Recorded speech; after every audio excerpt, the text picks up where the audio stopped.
দুঃসংবাদ, টেলিপাড়ায় মারা গেলেন নিমফুলের মধু ধারাবাহিকের পর্ণা। কিন্তু কেন আর কিভাবেই বা মারা গেলেন অভিনেত্রী? হঠাৎ কি এমন ঘটলো যে সুইসাইড করতে বাধ্য হলেন নিমফুলের মধু ধারাবাহিকের পর্ণা? জি বাংলার জনপ্রিয় ধারাবাহিক নিমফুলের মধু, এই ধারাবাহিকে মুখ্য চরিত্রে অভিনয় করছেন রুবেল দাস আর পল্লবী শর্মা।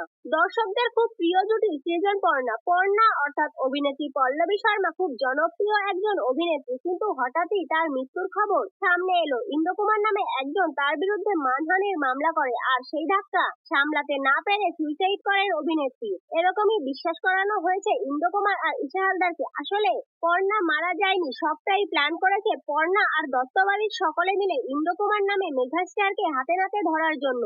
নিমফুলের মধু ধারাবাহিকে বর্তমানে এরকমই দেখানো হচ্ছে। ইন্দ্রকুমার ধারাবাহিকে একজন বড় মেগাস্টার, কিন্তু খুবই খারাপ প্রকৃতির মানুষ, যিনি বর্ষা সহ আরো অনেক মেয়ের সঙ্গে অসভ্যতামি করেছেন।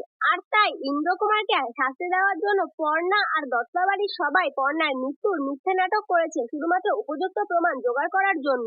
বর্তমানে নিমফুলের মধু আপনাদের কেমন লাগছে কমেন্টে জানাবেন। এরকম নিত্য নতুন আপডেট পেতে ভিডিওটি লাইক ও চ্যানেলটি সাবস্ক্রাইব করে পাশে থাকুন। ধন্যবাদ।